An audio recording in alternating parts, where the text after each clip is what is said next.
ഇന്ന് ഞാനൊരു സംഭവം ഉണ്ടാക്കി മക്കളെ. അതിൻ്റെ ടേസ്റ്റ് എത്രയാണെന്നുള്ളത് നമ്മൾ വാക്കുകൊണ്ടൊന്നും പറഞ്ഞാൽ നമുക്ക് മനസ്സിലാവില്ല. അടിപൊളി ടേസ്റ്റ് തന്നെയായിരുന്നു. അതിന് ഞാനൊരു മണ്ണിൻ്റെ ചട്ടിയുടെ വെച്ച് കൊടുത്തു. അതിലേക്ക് കുറച്ച് നല്ല നാടൻ വെളിച്ചെണ്ണ ഒഴിച്ചു കൊടുത്തു. അപ്പം നല്ല ചുവന്നമുളകിൻ്റെ കയ്യിലുണ്ടായിരുന്നു, അതും അതിലിട്ടിട്ട് നന്നായിട്ടൊന്ന് വറുത്ത് കോരിയെടുത്തു.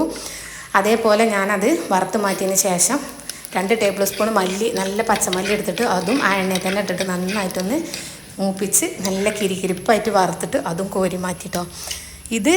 ഇതേപോലെ തന്നെ നിങ്ങൾ ഫോളോ ചെയ്തിട്ട് ഉണ്ടാക്കുകയാണെന്നുണ്ടെങ്കിൽ ഇങ്ങനെയൊക്കെ ഒരു അടിപൊളി സംഭവം തന്നെ ആയിരിക്കും കേട്ടോ കിട്ടുക. എന്നിട്ട് ഞാനിതൊക്കെ ഒരു മിക്സിൻ്റെ ജാറെടുത്തിട്ട് അതിലേക്ക് അങ്ങോട്ട് ഇട്ട് കൊടുത്തു. അതിലേക്ക് ഞാൻ നല്ല ജീരകവും കുരുമുളകുമാണ് ഇട്ട് കൊടുത്തത്. അതേപോലെ ചുവന്നുള്ളി കുറച്ചധികം തൊലി കളഞ്ഞ് അതും ഇട്ട് കൊടുത്തു. തൊലി കളയാതെ കഴുകിയിട്ടുള്ള വെളുത്തുള്ളി ഇട്ട് കൊടുത്തു. കുറച്ച് മഞ്ഞൾപ്പൊടി ഇട്ട് കൊടുത്തു. കുറച്ച് ഉപ്പ് ഇട്ട് കൊടുത്തു. എന്നിട്ട് അത് നന്നായിട്ടൊന്ന് ചതച്ചെടുത്തു കേട്ടോ. അത് ചതച്ച് വെച്ചതിന് ശേഷം ആ എണ്ണയിലേക്ക് തന്നെ കുറച്ച് കടുകും കുറച്ച് ഉലുവ ഇട്ട് കൊടുത്തു. എന്നിട്ട് നമ്മൾ കറിവേപ്പില ഇട്ട് കൊടുത്തു കേട്ടോ. അത് നന്നായിട്ട് മൂത്തതിന് ശേഷം കുറച്ച് വറ്റൽമുളക് മുറിച്ച് ഒരു 2 വറ്റൽമുളക് മുറിച്ചിട്ട് അതും കൂടെ ഇട്ട് കൊടുത്തു. നന്നായിട്ട് മൂപ്പിച്ചെടുത്തു. എന്നിട്ട് ഇതിലേക്കാണ് നമ്മൾ ആ ഒരു ചതച്ച് വെച്ചിട്ടുള്ള സാധനം നമ്മൾ ഇട്ട് കൊടുക്കുന്നത് കേട്ടോ. അത് നന്നായിട്ട് മൂപ്പിച്ച് അതിൻ്റെ പച്ചമണമൊക്കെ മാറിയതിന് ശേഷം നമ്മൾ കുറച്ച് പുളി സോക്ക് ചെയ്ത് വെച്ചിട്ടുണ്ട് കേട്ടോ. അപ്പോൾ ആ ഒരു പുളി ഇതിലേക്ക് ഒഴിച്ചു കൊടുക്കുക.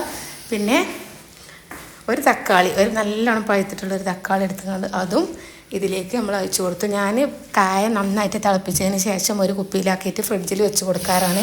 അപ്പോൾ അങ്ങനെ ആകുമ്പോൾ നമുക്ക് പെട്ടെന്ന് എന്താവശ്യം ഉണ്ടെങ്കിലും അതിൽ നിന്ന് കായം എടുത്തിട്ട് ഇതിലേക്ക് ഒഴിച്ചു കൊടുക്കാം കേട്ടോ. അപ്പോൾ അതും കുറച്ച് ഒഴിച്ചു കൊടുത്തു. ഇതൊക്കെ നമ്മൾ കറക്റ്റ് അളവ് നോക്കണം കേട്ടോ. അപ്പോൾ ആ ഒരു പുളിയിലേക്ക് പിന്നെ കുറച്ചും കൂടെ വെള്ളമൊക്കെ ഒഴിച്ച് നന്നായിട്ട് അത് തിളപ്പിച്ചു